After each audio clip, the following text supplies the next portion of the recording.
It's time for the absolutely... I'm on my way! Completely! I'm almost there! Random! Why are there so many stairs? Podcast! Oh, jeez! With Andrew Rhodes. Hello, everybody, and welcome to the Absolutely Completely Random Podcast, one of the best podcasts that I've ever listened to. Okay, it's a little biased, it's my podcast, but still, it's... Okay, never mind, the CU podcast is better than me, but then again, that's two people, and I'm only one, so I'm doing the best I can. But alright, enough stroking my own ego. I'm not Seto Kaiba. Not in the least. So what am I going to talk about this week, though, on the podcast? Believe it or not, there's an evil Minecraft mod that camouflages the creepers. As if those little bastards weren't evil enough. Google Japan is offering Pac-Man, Hello Kitty, Ultraman, and more in an augmented reality. Oh, God. Hey, you remember the Noid? That creepy little mascot, what was it for, like, Domino's? I think it was Domino's, had that little Noid back in, like, the 80s. Hey, it's back! And it's fighting Crash Bandicoot. What the hell type of world am I living in here? Demon Slayer, holy crap. You know, despite the pandemic and its R rating, that son of a bitch is just raking in the money here in the US, too. I mean, it went gangbusters in Japan, and it's going gangbusters over here. I mean, for an animated movie, it's going gangbusters, so that is pretty cool. You know the game series Super Robot Wars?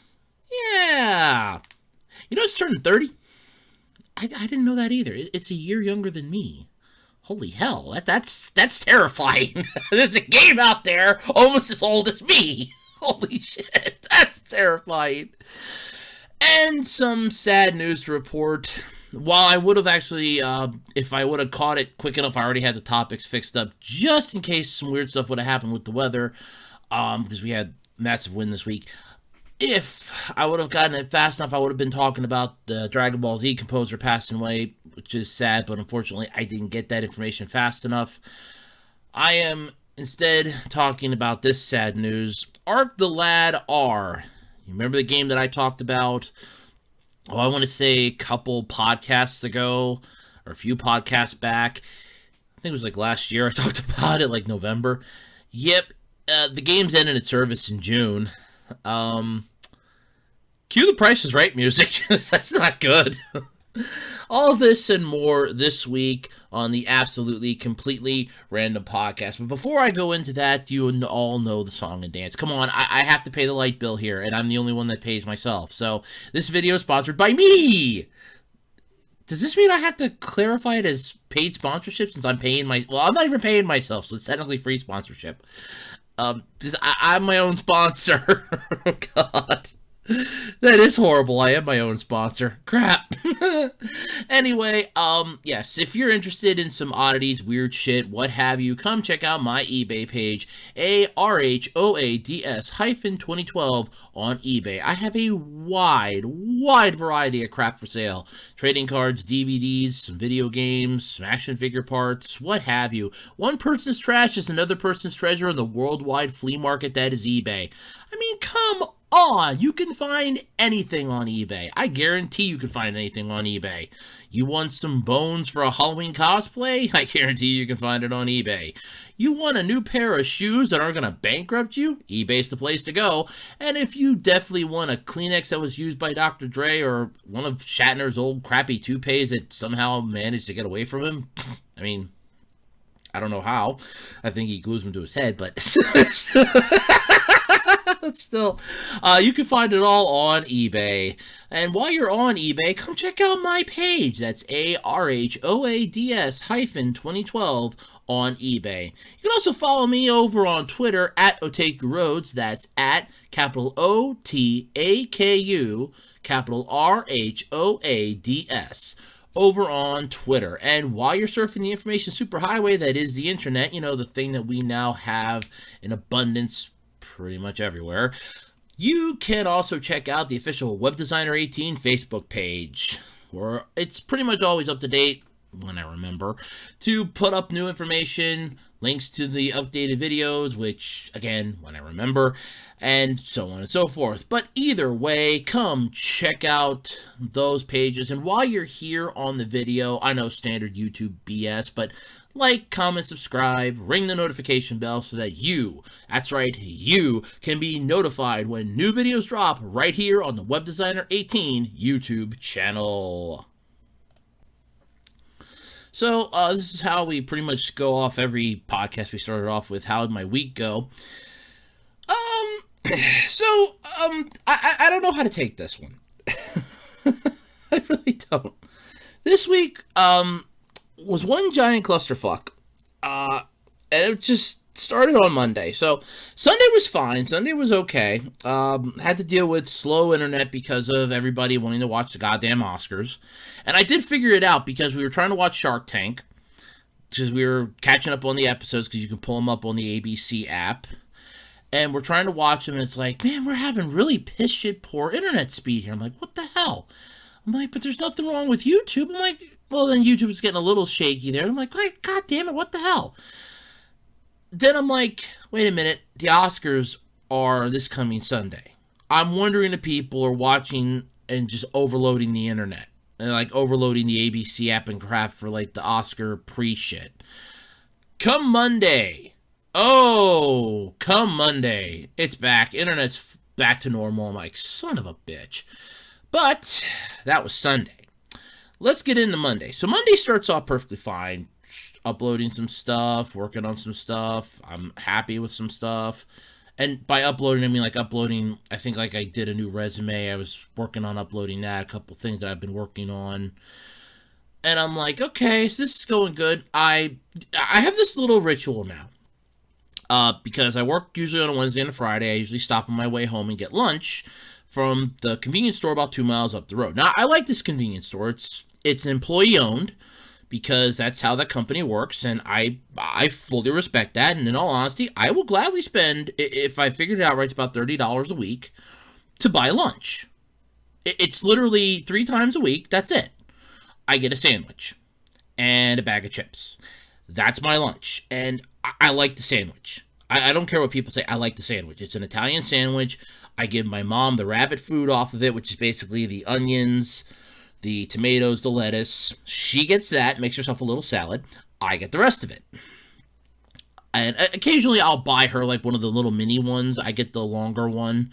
I figure that's, for $6, that's not a bad bargain. It's like $4 as I get the big bag of chips, because if I don't eat the whole bag, that gives me some more. I can eat them the next day, or if I eat the whole bag, then I was usually hungry, or I could use this extra salt to help with my allergies and stuff like that, so I'm perfectly fine with that. But I go to start the car, and I'm like, I'm gonna go get lunch. I go to start the car. Car won't start. I'm turning the key in the ignition. There's gas. I know there's gas. The console's lit up, but I can hear it trying to kick the engine over. I'm like, son of a bitch. Now, to be fair, we had a battery issue last year, back in September. I think I talked about it. And I thought, okay, problem solved. I don't know if it was the harsh winter we had, if I might have accidentally left the light on, like I think I did the one time and I didn't realize it. I don't think I did, though, unless the parking lights are burned out. They wouldn't have passed inspection if they were. But then again, that happened in the middle of winter, so I won't find out until they get inspected again.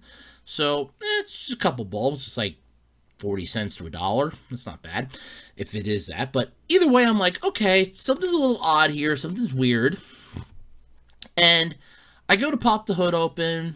Everything's fine. Go check the battery. Battery's still checking fine. So I borrow a charger from the fire company. They have one that you can use to start. If you turn to the one setting, it can help start your car up. It has a starter setting. So I do that. I can hear it spark for a second because I did, positive to positive and black to ground. And it sparked for like a second. You could hear this like... And I'm like, okay, that kind of freaked me out there for a second. But then I put it back to the setting, and I went to start it up, and it was moving a little faster. I'm like, okay, this is a good thing. It's moving a little faster. Then it started up. I'm like, son of a bitch, the fucking battery again. So I go the battery's still under warranty. So I go to Walmart, and Walmart's like, I took the receipt in, I still had the receipt. I'm like, yeah, still, it's right out in the car. It's still attached to the car. Just need to take the battery out. And the lady at the counter's like, oh, no. You need to set up an appointment to have us take the battery out. And she's kind of alluding to this, that if there's anything wrong with that battery, if we even suspect for a minute that you fucked up that battery, it's voided the warranty and you're going to have to buy a brand new battery. And I'm like, you sons of bitches, this thing's under fucking warranty. And the lady's like, we'll have to come in tomorrow morning, 10:30 a.m. I'm like, first off, that's not happening because Tuesday's laundry day. That's not happening. No. So with the help of my uncle and Pep Boys, and I really have to give a huge shout out here to Pep Boys. They did a tremendously great job with helping me here with this. I'm not even joking. They did a good job on this helping me. Got a new battery. It literally took me about 5 minutes to swap it out. It would have took me a little less. I think like my grand total time was like 6 minutes, 30 seconds. But I wanted to double check that I take the negative terminal off first, then the positive, and then, or no, the positive first, then the negative, and then put it back on the different, and I put it back on the reverse, because there's a certain way you got to do this so you don't deep fry yourself or electrocute yourself or fuck anything up. And I'm like, okay. And I think when I put it back on the second time, it accidentally, like, the positive terminal touched for like half a second to a second, so I don't think it screwed anything up, but But either way, I'm like, okay, this is fine. Still on Monday yet. So I get this swapped out, take the battery back on Wednesday because, again, Tuesday's laundry day, and I have to literally drive by the Pep Boys on my way home from work anyways. I'm like, I'll just drop it off on Wednesday. That's fine. Dropped it off on Wednesday. Everything's fine. Battery's working. Car's starting well. It's actually doing a little better, I think, than it was. Go to work Wednesday morning, and I'm like, okay, this is working out pretty good. I think I had like one little moment where I thought for a second, oh shit, the battery's gonna crap out again. But I don't think I think I like held the key in the start position like a little too long. It started and I didn't realize it. So that was my end. Yeah, everything's worked out perfectly fine. Then we get into Friday. This is like the weirdest thing though for Friday. So there was a comment left on a video that I put up on Thursday about how much I hate award shows. And it was left to the tune of, well, there's a song called Leave the Door Open. And I'm like, what is Leave the Door Open? And I said that, and my mom's like, oh, like, what is it? I felt like, it's sort of like how I think my mom feels every time I know something she doesn't know. It's just like, I didn't know what the hell this song was.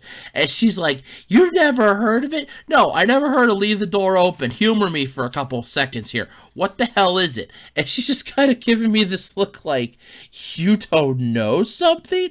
I'm like, no, I don't know something. Enlighten me. It's like, enlighten me here a little bit. What don't I know? I think that's kind of like how she feels all the damn time, but I know something she doesn't. But that was literally how my week's gone. It's just been one massive storm after another. But yeah, but either way though, before we get into the podcast, I know this how my week went. Kind of dragged on. Monday was like the most exciting day. I do want to give a shout out though to somebody that I know on Twitter. They celebrated their birthday was this past Friday, which would have been the 30th of April. This video, I'm recording it on Saturday the 1st. It is going to go up on Sunday the 2nd. So happy! I already wished them a happy birthday anyway, but I really want to do it again because they've been having a lot going on in their life right now, and they're kind of like having like some string of bad luck, string of bad stuff's been happening to them. So I really want them to feel good. So, sorry it's a couple days late shout out, but I did wish you a happy birthday though on your birthday. You do know that. But happy birthday, Colonel Ben SP. That's their username on Twitter. I know it's Colonel Ben because they had that. They do have a YouTube channel. So happy birthday to you. Belated at this point, but I already wish you one on Friday anyway. So, but happy birthday again. And yeah, hope you had a good one. There's a lot of stuff I'm not going to get into it. I'm not going to get into it. But hope you had a good one. Hope at least all the birthday wishes you got made you feel good. But yeah, so let's get into the podcast, shall we? Alright, so when you think of Minecraft, you instantly think of a couple things. Either that South Park episode where the parents started getting into Minecraft and started beating the crap out of everything, pissing off the kids and most of the town. Or you think of that Rick and Morty episode, where Rick started getting into Minecraft and was like, oh yeah, this is really cool, then made his own advanced version of it. I think it was like it was in the season 3 finale. But yeah, no. If you also think of Minecraft, you're probably thinking like of all the many, many videos that people have done about Minecraft over the years, including, but not limited to, Markiplier. I think K-Wing did a couple. There's like a whole slew of Minecraft stuff out on YouTube. But this is the thing that I gotta admit here. When it comes to mods, there's a lot of them. You had, Gray Still Plays did like a whole crap ton of them where he just like added a whole bunch of zeros, and by God, it was beautiful. When you create an axe that can literally level half the planet just by swinging the goddamn thing. That's when you know that you're screwed. It was like a pickaxe. He just chucked it and it leveled half the planet. But this mod is definitely evil, and this is created by someone, and this is cynical as all hell. So, the creepers. They've been like on display a lot. People use them as mascots. They're little annoying things. If you hit them, they start, counting down, and they go boom, and they explode. And they can really fuck up your shit. They can make your life a living hell. Well, someone has created a mod that camouflages those little bastards. That's not good. So this is an article from Kotaku. So most mods that they download add helpful features or a neat new element. Cool weapons, better sound effects, adding zeros to a bunch of shit. It's always fun. But not all mods are helpful. Some are just downright evil, like this one here, where you can use different textures to hide the creepers based on what biome they are in. Oh, that's not good. This evil mod was created by, I'm gonna really mispronounce this, I know it. Schmules? Schmueles. And is part of a larger resource pack that looks great and not evil. It's DPixel. It's a mod that aims to replace all the textures in Minecraft with better looking textures that still retain the original classic look of vanilla Minecraft. Which, alright, let's face it. For a game like this that has existed for God knows how long at this point, that was created by a person, if I remember the story right, they just built this thing like it was nothing, and it just took off like fucking wildfire.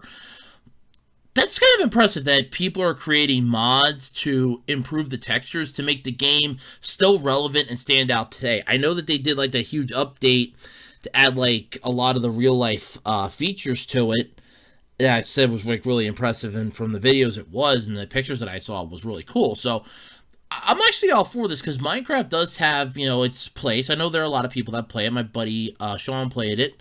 I don't know if he still does or not, but I know a lot of people still do. It's great and all, but then it appears that a new branch of textures for creepers, making the explosive assholes harder to spot. Yeah, that's putting it mildly. So to be clear, though, this person knows exactly what they're doing with these new, harder-to-see creepers. The Reddit post showing off these evil creepers was titled, "If your life wasn't hard enough, this resource pack makes creepers camouflage to their biomes." Oh, you're screwed. So most folks right now would probably imagine it's hard enough as it is. I mean, those things can just pop up out of nowhere. You can get royally screwed left, right, sideways. I mean, it's just, everything bad can happen there. But they even added a creeper camo for areas like the End and the Nether. Oh, God. Where creepers don't normally spawn. But now, granted, you do have the...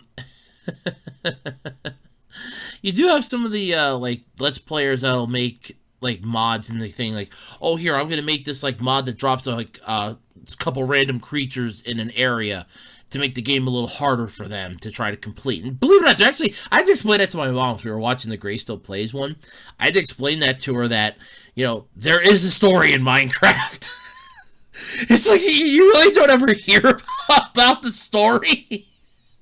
Because most of the people that play this just piss whip through it, so you don't really hear about the story. More so, but it's like, oh no, there actually is a story to Minecraft, believe it or not. There actually is a story for this. So, of course, you know, they could do that. So creepers could possibly be some of the random enemies that drop. You could get like a random or two creatures. It varies. Depending upon a amalgam of things, it varies, but still.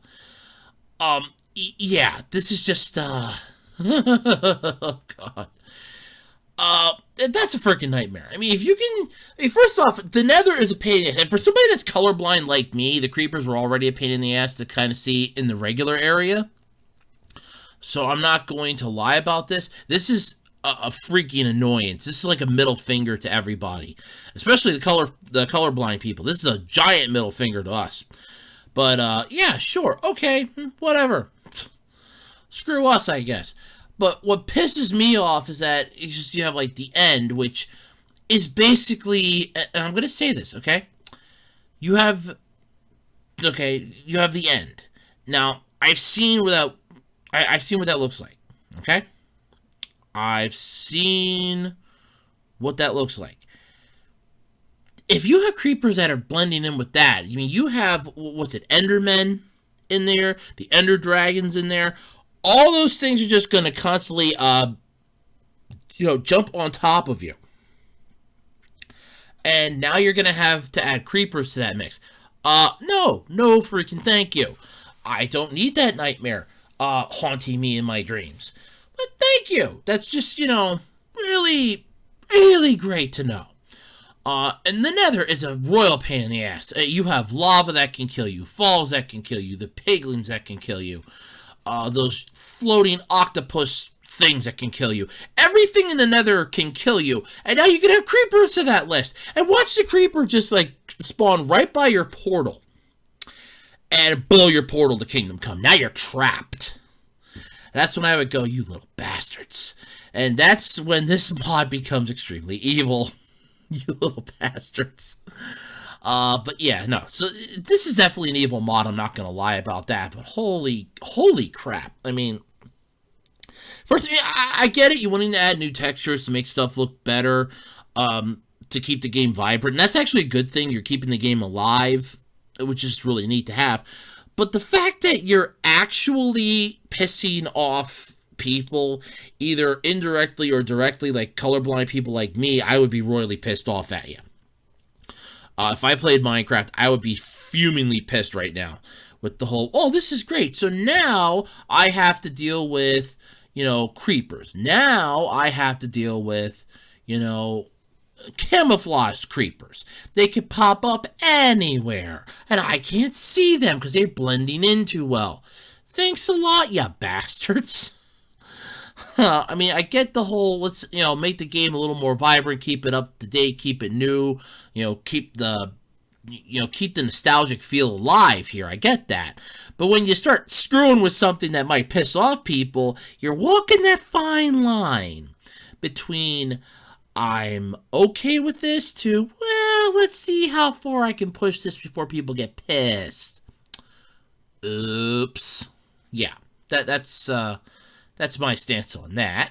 Oops. Okay, so when I think of the words augmented reality and Japan and Google, nothing really comes to mind. I mean, when I think of Google, I think of my crack research team. It consists of G, the O brothers, G's younger cousin that's also called G, L, and E. Those are my crack research team. They're all under the tutelage of Master Enter.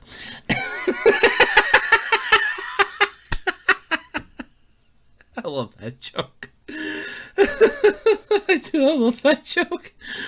Anyway, Google Japan is offering Pac-Man, Hello Kitty, and Ultraman, and more in augmented reality. Oh, goody. So Google Japan is making some favorite Japanese franchise characters a little more real. Look, I don't know how much more real you want Hello Kitty to be, but if I remember right, Hello Kitty isn't really Japanese. Isn't she British? I kind of remember, isn't she British? And there's like an entire thing about that. And it's also not, it's also, what was it? It's not a cat, but it's a little girl or something. I don't remember the entire concept of what Hello Kitty's supposed to be, other than I know it exists and I don't want to know it exists. It's one of those things for me. But anyway, though, essentially, though, if Japanese users search the name of one of the selected characters on a smartphone and pick View 3D, they'll get to see the characters in augmented reality.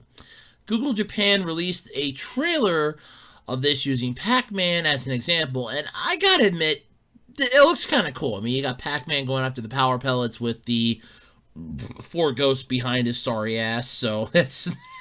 I mean, he's just leading the conga line. I mean, he just want to kind of play some conga music and see Pac-Man and the ghosts, 3D'ing themselves through your living room.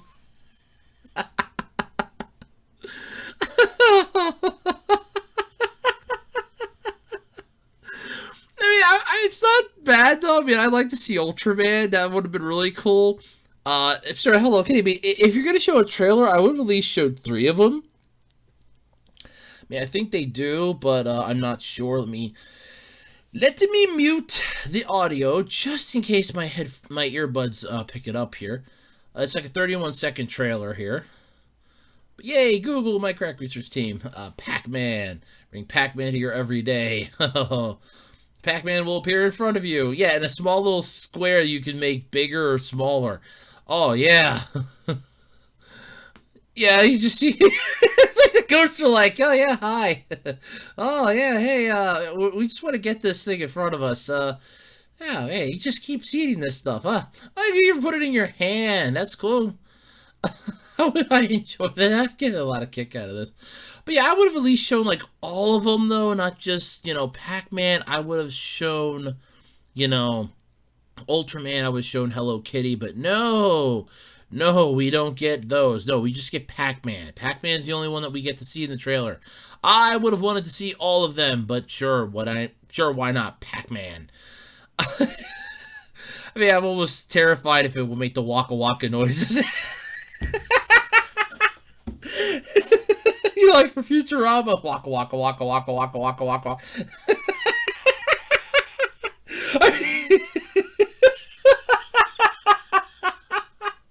I could just see some little kid, if this would get pushed over here in the U.S., I could just see some little kid doing that and annoying the crap out of their parents. They'd be like, what the hell is that noise? What is that noise? It is so infuriating. I'm trying to take a nap and I'm hearing this in my dreams.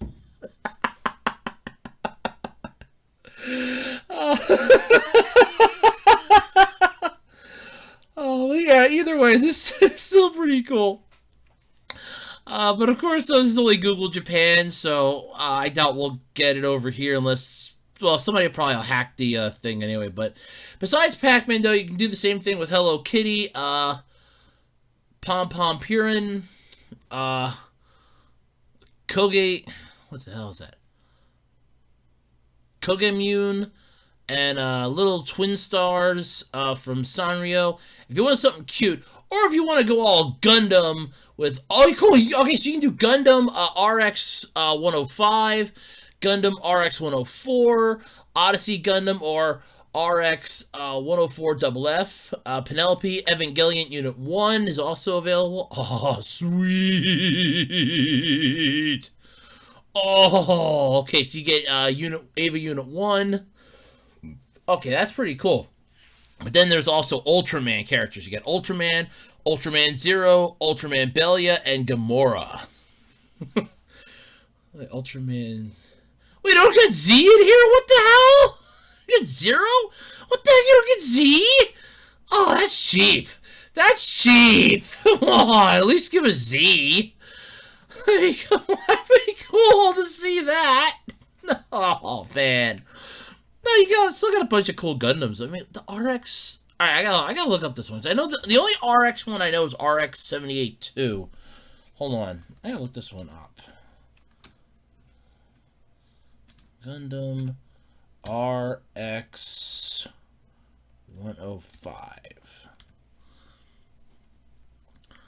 Oh, okay. No, I still don't know it, but yeah, that's pretty cool, the RX-105. Well, that's pretty neat. Yeah, I'd be down with seeing that sitting on my table in augmented reality. But see, this is the point, though, that I'm making at some point, though. I've said this before, like, you have the whole augmented reality. We're getting to the point where we can start to really improve and just start doing really cool things in augmented reality. I mean, look at Project Atem that person's trying to do with Yu-Gi-Oh! We're soon going to get to the point where, hey, look, just have, like, a thing that can, for those of us that have glasses, just, like, go on, like, a clip-on, connect the Bluetooth to your phone or tablet, and boom, you can participate in augmented reality games. I'd be all for that. I'm not even lying. I would be all for that.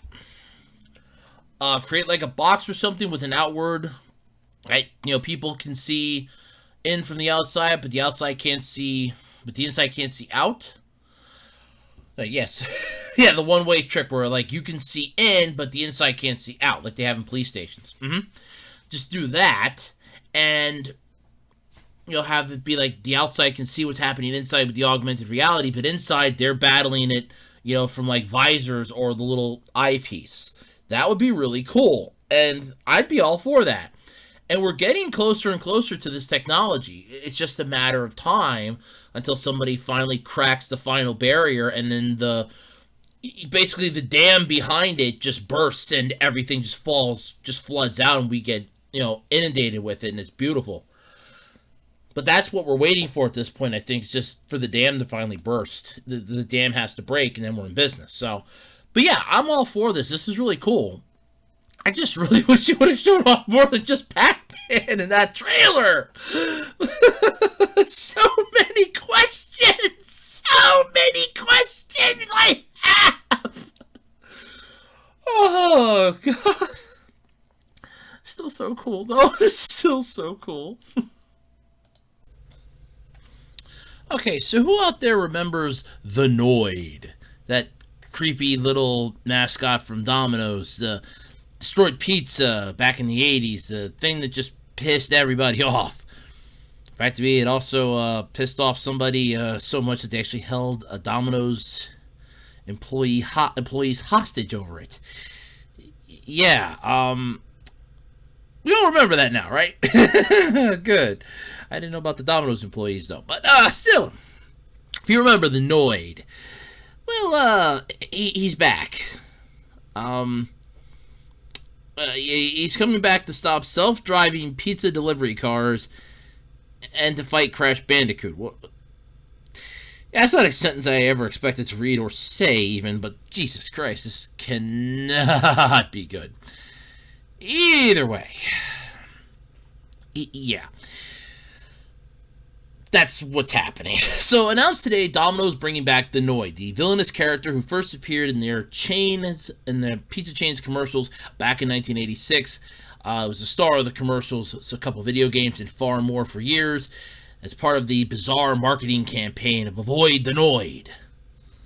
Yes, and apparently after a man held some Domino's employees hostage over his anger about the character in 1989. The year I was born. That's when the character just kind of disappeared. Oh boy. But it's 2021. Really? Oh, damn, I didn't know. To think, all the, signs and the fact that we've been in there for now 5 months. Sure, I didn't know. Holy crap, it's 2021. Did you all know this? It's 2021? Wow. Everything is stupid now. So the Noid is back. Huh. Is there a song, Everything is Stupid? Another said everything is awesome from the Lego movie. I guess we should come up with a parody of that called Everything is Stupid. Unless somebody already beat me to the punch on that one. But one of his first missions is to kick Crash Bandicoot's furry ass. Okay, first off, it doesn't take much to kick Crash Bandicoot's ass. It really doesn't. It really doesn't. Just miss a jump and his ass is grass. So the Noid will start appearing though in the mini boss on May 7th for the mobile game Crash on the Run. For a limited time, though. And beating him will unlock some new pizza-themed skins and cosmetics. Oh, that's just what you want. Crash Bandicoot wearing pizza suits. Oh, God. Oh, Lord, no. That's just what I don't... I don't... When I think Crash Bandicoot, I don't think pizza. When I think Crash Bandicoot, I think, what was that? Sega's Mario? I can't... What the hell was Crash Bandicoot Sega? I swear that was Sega, wasn't it? Hold on. R-A-B-A-N-D-I-C. Crash Bandicoot was Sega, right? Please God, tell me that was Sega. That was Sega. That was Sega, right? Activision. No, it was Sony. Oh shit, that was Sony. Oh, I thought that was Sega. No, it was Sony. Okay. So it was Sony's Mario, basically. I'm sorry, it was Sony's Mario. It freaking was. It was Sony's Mario. But yeah, Crash Bandicoot. I think I played like one game. My mom had found it sitting in a parking lot. I guess somebody had dropped it out of their car and had driven off. And this is back when she was still working at the school. It just was literally in the parking lot. Like out in the parking lot, she stumbled on it on her way in to work, and it's like, okay. And nobody claimed it because she turned it into the office. Nobody claimed it, and so they told her she could have it. So I'm like, she gave it to me. I played it. It was interesting. It was like the first. It was literally the first ever Crash Bandicoot game I ever played. It's still the Game Boy Advance. First one I ever fucking played. I'm not lying, but I'm like, yeah, okay, sure, but that's okay, whatever. This is the Noid. The Noid is back. Oh God, the Noid is back. Get your PTSD here. Jesus Christ. I don't know why though, but maybe Crash owes the Noid somebody. Oh shit. Oh yeah, now I'm picturing the Noid with a baseball bat. Coming to break Crash Bandicoot's legs over $10. Oh, you figure $10 back in 1980s, buddy? That would have been a lot. That would have been a lot. So Domino's released the. So even the big precedent release with Domino's releasing announcing the Noid's return doesn't give a good reason. The company writing, maybe it was the chaos of 2020 that gave the Noid the confidence to return, or possibly the fact that Domino's has continued to innovate around great pizza delivery with amazing technology. Look, I've had Domino's pizza, okay? It is not the world's greatest pizza. You want? I actually liked Pizza Hut pizza, and I know a lot of people badmouth that. I love Pizza Hut pizza. As far as like cook it yourself at home, you got DiGiorno, Red Baron, Tony. Those are the Cadillac pizzas. Well, DiGiorno's the Cadillac of DiGiorno's the Cadillac of frozen. You make it yourself at home pizza. But yeah, you know, Domino's is not the world's greatest pizza, especially the whole. Oh yeah, here, you know. Let's have this. What was their big campaign for the longest time? 30 minutes or less. And they had to drop that because there were traffic accidents, moving violations, hit and runs, because it has to be there in 30 minutes or less or it's free. And they had to ditch that real fast because of all the issues. You had people speeding through busy neighborhoods. Parents were terrified their children were going to get killed by the pizza delivery car. I mean, that would be the thing that would really bother me. It's like, you know, I'm ordering pizza for my family, and Domino's like, yeah, we'll be there in 30 minutes or less, and my kids are outside playing, and all of a sudden it's like, hey, the pizza's here! Bam! And the kid just got nailed with the pizza car. And now it's like, I don't even give a crap about you getting the freaking food. Now I have to take care of my kid. You just lost the sale. That pizza better be free now for like the rest of my life. But yeah, no, so the Noid's back. Yay. But the Noid will also star in Domino's commercials, though, which he has to intercept and destroy Domino's new self-driving robotic delivery vehicles. I'll say that again. Domino's new self-driving robotic delivery vehicles. And Amazon hasn't jumped down this one yet? Seriously? Which are currently being tested in Houston, Texas. Oh, of course, we're going to test this in Houston, Texas. Not a busy metropolitan area like New York or Los Angeles, but Houston. Okay, sure. Domino's Pizzas paints this as yet another example of the villainous Noid being an annoying asshole. Repeat after me. Avoid at the Noid is the trending tag that Domino's is trying to get on Twitter. There is a GIF of, I guess, the Noid going after one of their self-driving. Oh God, is that what it looks like? Oh, Jesus. That's just terrifyingly ugly. Oh God. That's not the Noid, the Domino's. Oh, it looks like the Steve Urkel car from Family Matters. I swear to God, it does. That's horrifying. Yeah, but the Noid is Domino's oldest and most villainous mascot. I remember seeing a couple of these in like old retro commercials. I think Angry Video Game Nerd had touched upon it. If not him, I think a couple other people had. And oh yeah, it was just, I get the concept of it. You needed a mascot. It was the 80s. Everybody and their grandma had a mascot. Yeah, it just, But yeah, it's, and the pizza delivery testing that they're doing with Nero's autonomous vehicle is exactly the kind of technology innovation that could provoke the Noid to return. Oh, Jesus. Look, I know that marketing is like the most powerful thing you can do. If good marketing will sell a product, bad marketing will instantly kill a product. But there's good marketing, then there's whatever the hell you're trying to pitch here, and I'm not buying this bullshit with a 10.5-foot pole here. So, yeah. The self-driving cars are dangerous and terrible, so no, Domino's, I will not avoid the Noid. I'll just celebrate and cheer his ass on. I'm all for that. I mean, look, I get that people want to have, the self-driving cars like in The Sixth Day and all those other science fiction movies, but we have to realize that there's a point where self-driving cars are not a good idea, and when I want pizza, I'm just going to go pick it up myself, because then if I get into an accident with my pizza, then I get into an accident with my pizza. It's that simple. And it's my problem. Yay!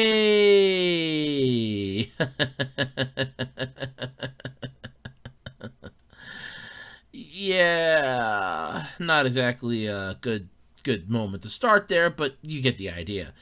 But either way, yeah, this is just weird. But the Noid is back. I repeat, the Noid is back. Heaven help us. Alright, so Demon Slayer. Let's just get this out of the way. Holy shit. This thing has basically gone gangbusters relentlessly. It's extremely popular in Japan, so much so that somebody had to steal, what was it, like one volume of the freaking manga? that a bathhouse had? Was it like one volume that they took, or was it like the whole collection? I think it was the whole collection, if I remember it right. But I talked about that. It had a movie, which I'm talking about now again, that went massive gangbusters over in Japan. I mean, that thing was, I think it was finally dethroned by a Case Closed movie, or a Detective Conan movie. It was like for like a week. It was like for like a week, and then it's like, boom, right back up on top again. It's like, yeah, the new hotness is like kind of stuck you down to like a high second place, and you just like whoop this ass the next week. It's like, okay, back to Demon Slayer again. It's like, Jesus Christ. But earlier in the springtime, though, when it was announced that Demon Slayer was getting the dreaded R rating here in the States, of course, this instantly worried people that this is going to impact its performance. But yeah, no, those were unfounded, unworried concerns. So according to the AFP, which, what the hell does that even mean anyways? It's like the American, what the hell is the AFP anyway? What the hell? AFP. Let's see. Moeies.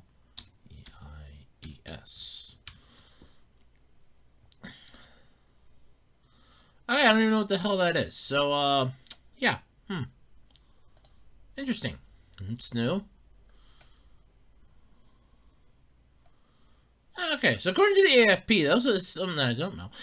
Demon Slayer earned $19.5 million in the States and Canada during its opening weekend. Now, that may not seem like a huge amount of money, considering that, you know, you've seen movies like Marvel and Disney just rake in like a couple $100 million, close to like $1 billion in some instances, which, by the way, I think we're finally getting to the point of insane numbers here. I mean, I swear to God, one of these weekends, it's going to be, like, one movie's going to come out, it's going to be the last one that people are going to give a shit about for the year, and then all of a sudden it's going to be like, oh yeah, this movie brought in like 1.7 trillion.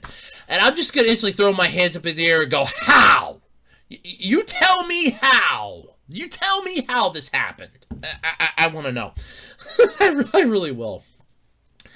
But it is definitely the biggest opening weekend for a foreign language film ever. And it's impressive, though, for an R-rated anime feature film during a pandemic.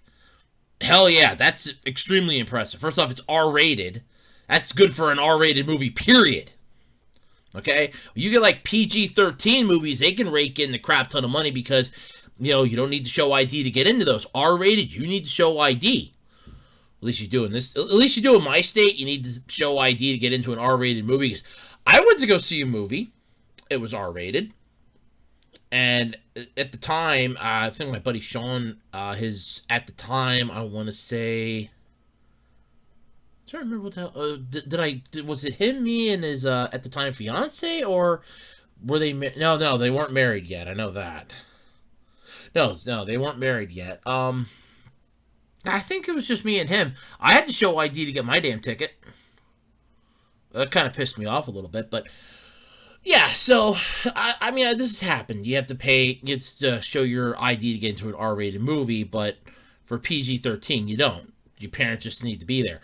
But previously, though, the top spot was held by Yang, or I'm going to mispronounce this. I know I am. Yang Yimous, ZHANGYIMOU. Okay, that epic hero, which raked in 17.8 million. So this barely beat it, but that was back in 2004 money. We're talking 2021 money now. There's a huge world of difference there. So the MPAA gave Demon Slayer the R rating for violence and bloody images. This anime is, make no mistake, violent. Well, yeah, no shit. If you've ever seen the series, trailers, or clips, you know that. It's called Demon Slayer. It's not called, you know, we're going to come here and hug the demons to death. No, there's swords. There's slicing. There's blood. There's destruction. There's blood. No shit. It's called Demon Slayer, not Demon Cuddler. There's a fucking difference here. That'd be an interesting movie. Demon Cuddler. Yeah, no, no. No. So,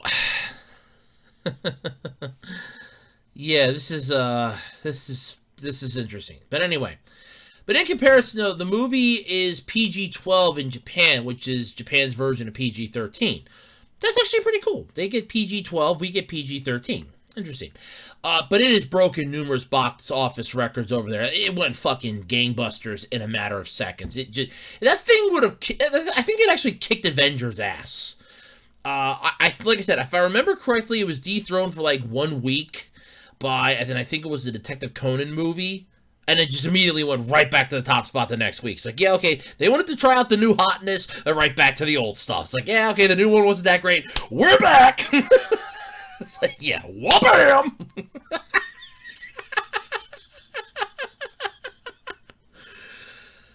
But yeah, so it's not uncommon, though, to see children over in Japan wearing Demon Slayer t-shirts, or due to the pandemic, wearing the green checkered pattern from the hero Tanjiro Kamado. So either way, it's basically, yeah, we're getting a...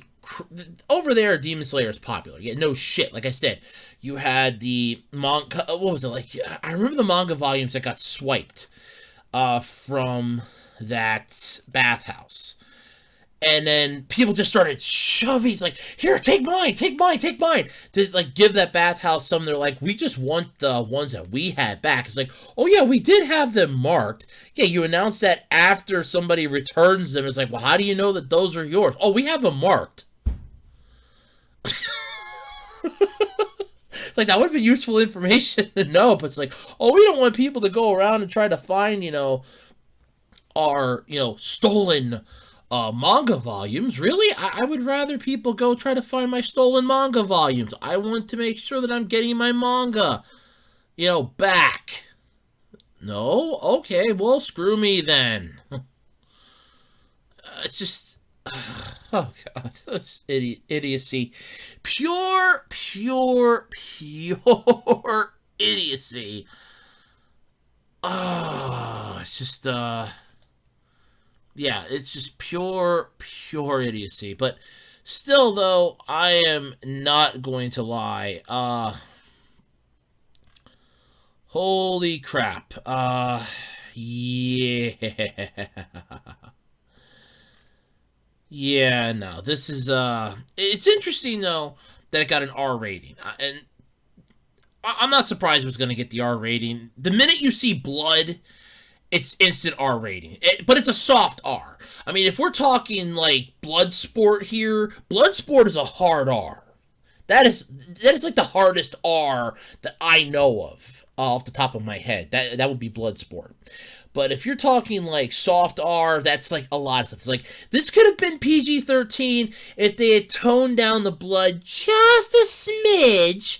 It would have been PG-13. So it's one of those, I think it's a soft R, like literally one rung above what would have been considered for like the highest PG-13 rating you can give. Like a high PG-13, it's a very low R. It's not hard R like, boom, right here, this is Bloodsport, hard R. I mean, it could be like a mid-grade, but then again, you have to remember, when Bloodsport came out, that was like in the 80s. That was their rating system. Hard R was right there. NC-17 was one step above hard R. But yeah, no, as far as animated goes, I've seen worse. I think a lot of people have. I mean, hell, I remember I played a game for the PlayStation 2. It was called Zone of the Enders. And I remember that there was that had an M rating. And I only paid like $2 for the damn game. I beat it in one weekend. I was pissed, by the way, that I beat it in one weekend. In fact, if I wouldn't have stopped playing it that Friday night, because I got a little sleepy, I probably would have beaten it that Friday night. But it's like, okay, so I thought it was going to be like a 2-3 week game. It took me 2 days to beat it. But that thing was given an M rating by the Gaming Association, by the ESRB, for... blood and violence and strong language. The strongest language that was used in that was, God damn it, you bastards. And as far as blood was concerned, one shot, I shit you not, one shot where the one character gets shot in the abdomen. And I'm pretty sure it was like either in the beginning of the game or near the end of the game. That was it. There was nothing else in there that would institute blood or massive violence. I mean, it wasn't God of War, for God's sake. It was like one scene. And I'm like, and this got an M rating for that? That's pathetic. I mean, I've seen some T-rated games with blood in it. that that are less bloody than that. And still, it's one shot, and it's signifying that they were shot. That's it. That got it an M rating. So, okay, so Demon Slayer's got blood. It's instantly R-rated. Violence. Okay, whatever. Who cares? But yeah, so I'm glad that it basically got over 19 million. It's the top-rated animated foreign language film. It deserves it. I mean, Demon Slayer is pretty good. I've seen some clips of it. It's pretty good. It deserves all the accolades it's getting. I'm not lying. It deserves them. It's just that I get this kick out of the fact that they gave it an R rating for violence and blood. It's like there's blood in PG-13 movies, you jackass. I wouldn't know. This would be something that I would love to know. Now, I know that there's like movie screeners, as my mom made a comment that she would love to be like one of those people that gets to like go see a movie and then give her thoughts on it before the movie actually gets released to the public. Be like one of the test screeners. She would love to do that. Hell, I'd actually probably love to do that. But I would love to meet the people that give these things the fucking ratings that they get. Because I have some words for you. And none of them are good.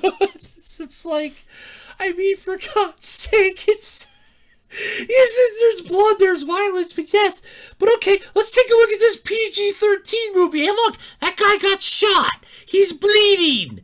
There's violence and blood, and this is PG-13. How is this rated R and that's PG-13? I want you to explain this to me, what the difference is. And don't you use the phrase, that's real life, that's animated, because that's bullshit. I want to know. I demand to know the difference between why this movie is PG-13 and this movie is R. I mean, I'd be like the freaking sea captain that shows movies at a summer camp.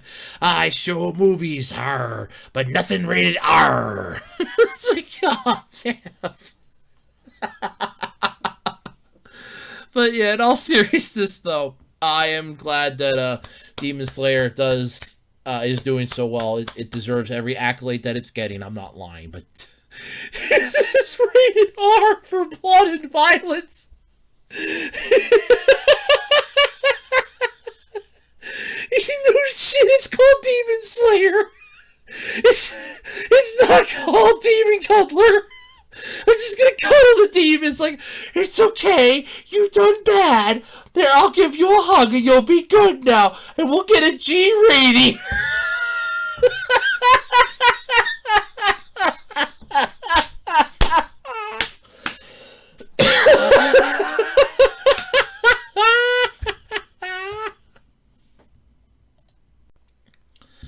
Alright, so here's something cool.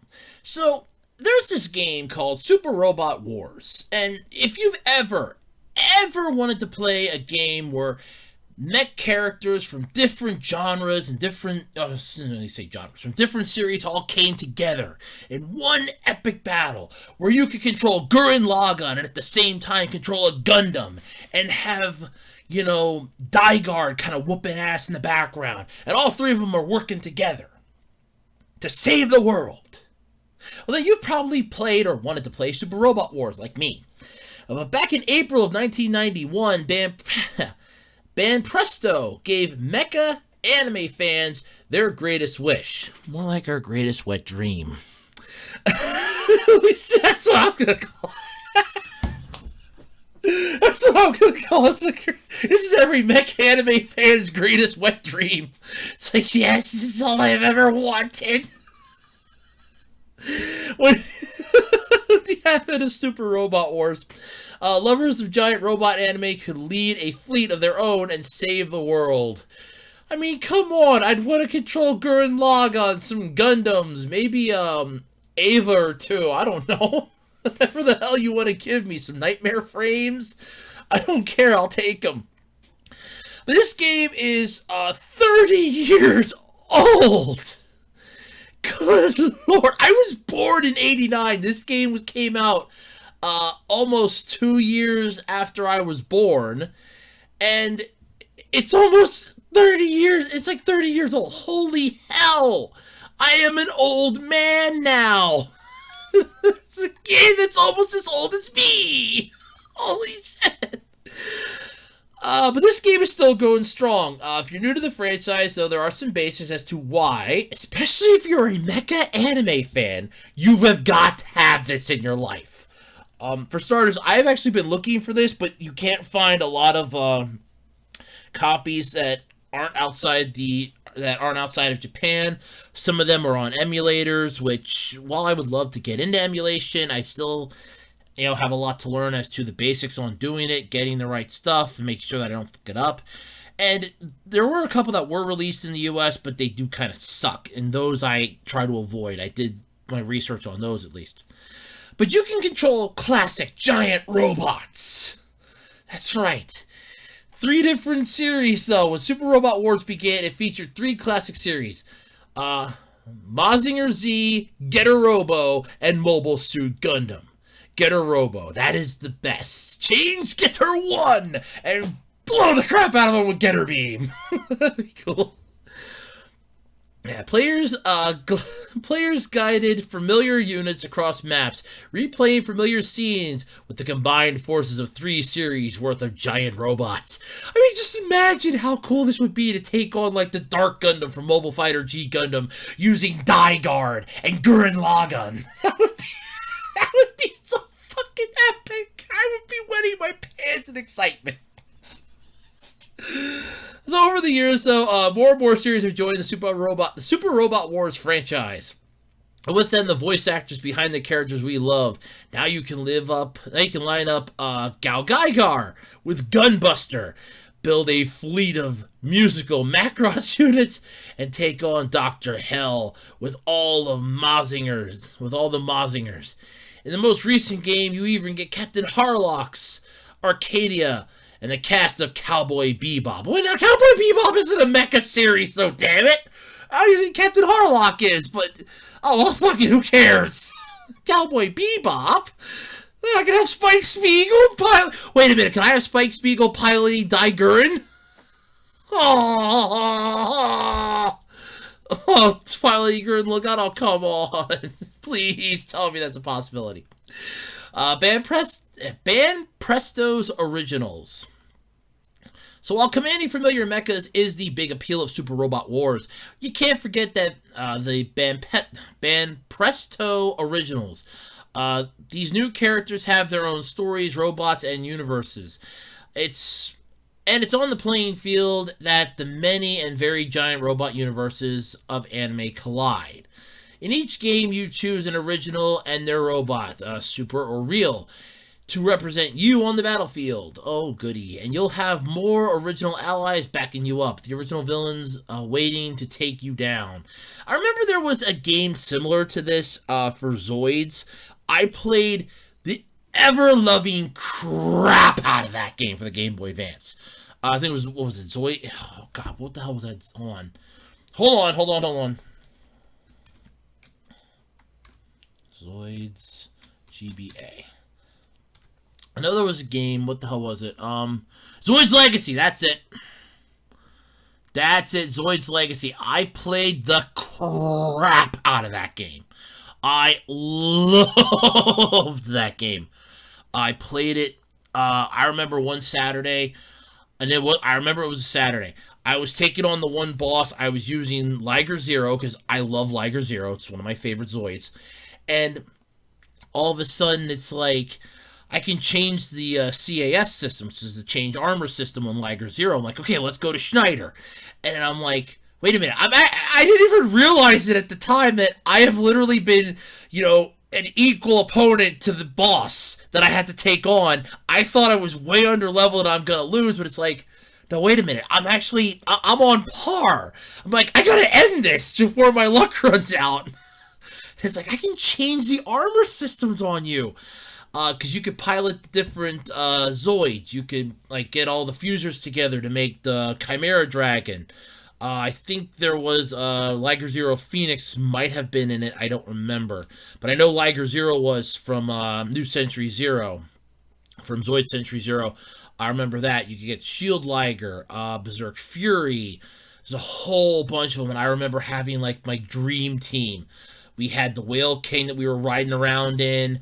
Then we had the base from New Century Zero, the hover cargo, and we were driving in on the ground, and I'm like, I love this. You could call down air support from like up top. You could call down this air support at the one point, and I'm like, yeah, we need help from up above. Freaking the Whale King just shoots out this massive barrage of missiles and just blows crap out of the enemies, just deals some damage, and I'm like, yes. Yes! God, I love that game. The kicker was, I lost, like, the first time I played it, like, even back on the easy levels, because there's a whole new mechanic of, it's turn-based, you need to figure out how you want to do this. And I kind of lost after a while, and I restarted it. I tried again, I got a little better, but I'm like, once you start unlocking the other characters and some of the other series, then it starts really getting good and a lot easier. I mean, when you get BitCloud and Van Flyheight, and you're just kicking ass and taking things, God, I want to play that game again. God, I want to play that game again. God damn it, I want to play that game again. That was so much fun. Oh my God, that was a good game. But back to the article here. I know I got off topic. The last part, though, here you get epic crossovers. So it goes without saying, though, that Super Robot Wars will contain mecha anime crossovers. No shit. That's the whole point. But it goes beyond that. Yeah, it just plus ultras you right in the face. For example, one game merges the final of Rosophon with the end of Evangelion's Third Impact. Oh, God! Oh, Jesus. You're literally combining two series that are similar to each other. Oh, God. That's funny. Wow. And a lot of Super Robot. Wow, Jesus Christ. An extremely appropriate pairing. Yeah, more so than you think. Rosophon is sort of like... Because I saw an article that was sent to my email, because I think it's Sentai is coming out with Rosophon, the complete series, on Blu-ray. It's like it's almost like $200. And I'm like, yeah, I'll just rebuy the whole freaking series on DVD again before I pay the $200. You can kiss right off on me. First off, it's Blu-ray, okay, but I'd still rather just pay the get the freaking DVDs and just go that route. I love Rosophon. It's one of my favorites. If you want a watered-down Evangelion without the religious overtones and the getting the damn robot Shinji mind-screwing that he has to go through and watching his, slope into depression, Rosophon's a series for you. Rosophon was a damn good series.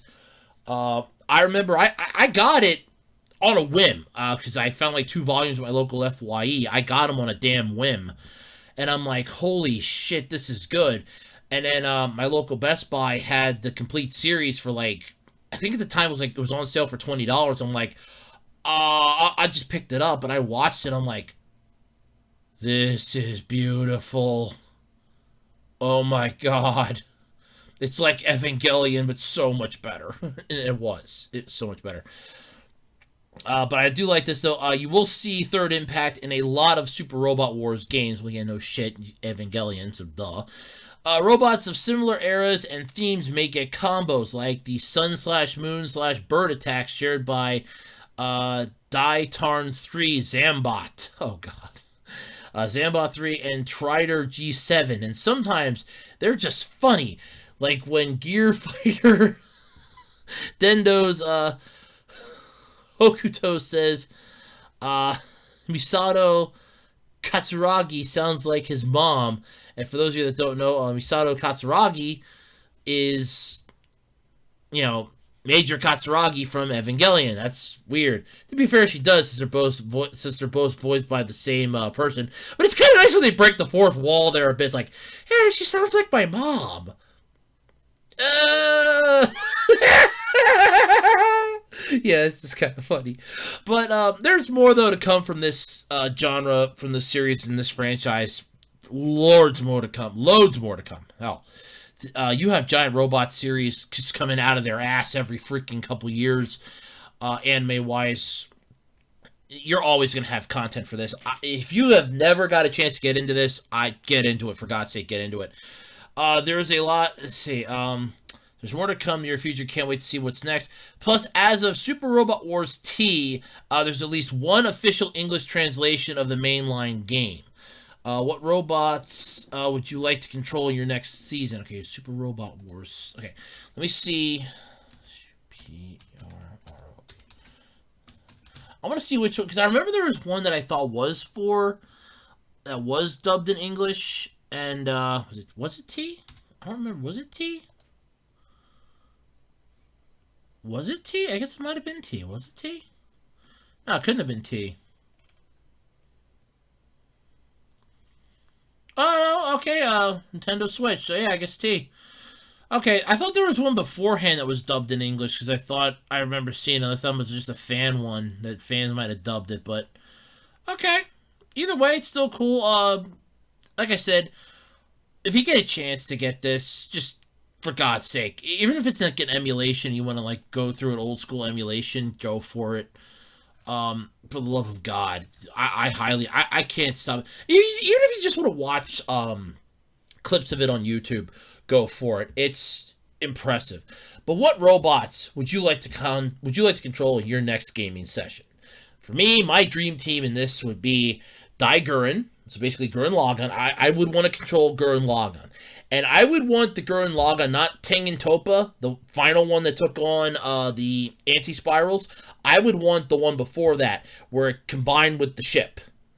That's the one that I want to control. I want that badass. I will take Daigard. So I at least have two good ones. Wing Zero, of course, because it's my favorite Gundam, so Wing Zero. It's at least 3. I think you have like a team of 6, I think, if I remember the one right. So I at least have half the team. I would definitely want Big O, if that's available. Holy crap, I want that freaking Megadeuce in my team. Let's see. There was a really good one. I would say Dan Gaio, but I remember the final episode of the series that I saw for Dan Gaio, and he got his ass whooped royally. It was bad. Crap, I at least have 4. Maybe 5. No, I have 4 at least. So, yeah. Either way, I would be making a freaking dream team. Definitely. But, yeah, if you get a chance to play this, even just watching clips, watch clips. For God's sake, watch clips. These things are great. I mean, it's just... Holy crap, they're beautiful. Oh, God, they're so beautiful. There's so many robots. Gurren Lagann just looks so cute in its little chibi form. It's so cute. Oh, God, I love this game. I really do. Alright, so here's some sad news. So, I talked about this, I want to say last year. It was back in November that Arc the Lad R, the game that was for smartphones and all that, it was a role-playing game, was announced that they were going to be going global last year in November. Well, Voltron Games has not yet launched the game, but streamed a trailer for the game 2 weeks ago.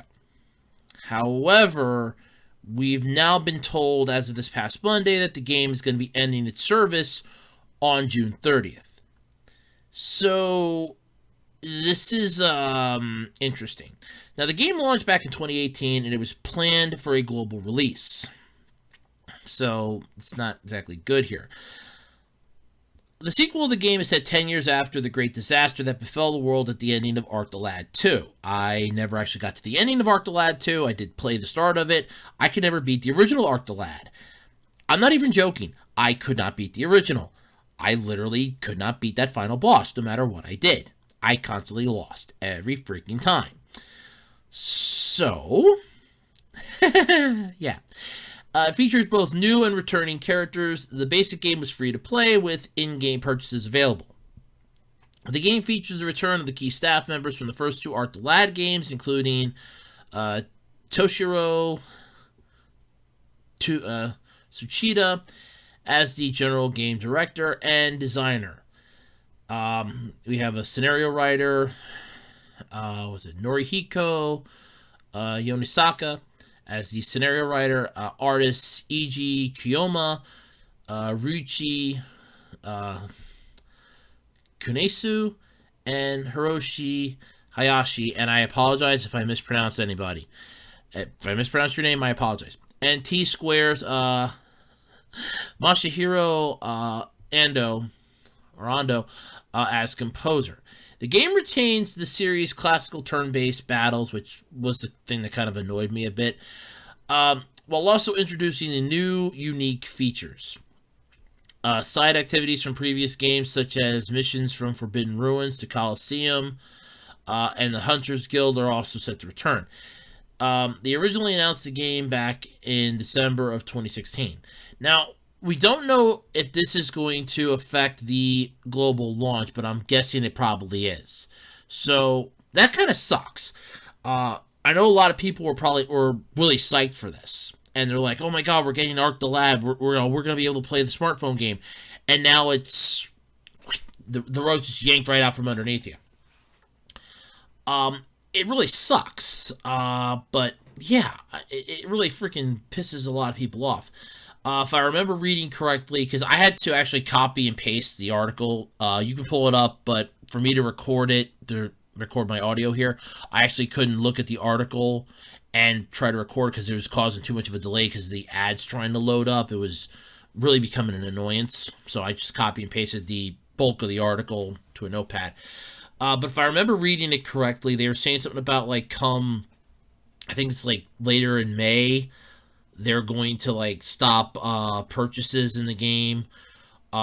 Basically, I think if I read it correctly, what I read on the one site was that come the start of June, it's just basically going to be you're just going to play the game out and that's it. I want to say it's something similar to what Digimon Heroes did, and I still miss that game. Where it's oh yeah, here, we're just going to, for this entire month of freebies, we're just going to give you all this stuff to really drive home the point that we want you to keep playing to the very end. And yeah, it still pissed me off because I had so many cool characters on there. I'm still pissed. All that time and effort that I put into it, and they just yanked the rug out from underneath it because they're like, oh, well, the player base isn't there. Really? The player base isn't there? There's a lot of players happy with it, a lot of players that were pissed that you were ending it, so the player base wasn't there, huh? But basically, yeah, so the game's ending its service on June 30th, so my guess would be that the global release of this, the worldwide release that they announced back in November, is probably done too, which sucks because, like I said, there were a lot of people that were interested in playing it again, and there were a lot of people I think were interested in playing it in general, so now they're not going to get to do that. Now they don't have that ability to play this. They're not going to be able to play it. No matter what they do, they're screwed. It sucks. I'm not going to lie. It sucks. But there isn't much we can do about it. The companies do this all the time. I mean, look at Bandai Namco. Prime examples. Anytime something starts getting to the 1 year mark, you need to start getting worried. If it hits a 2 year mark, okay, still have to worry.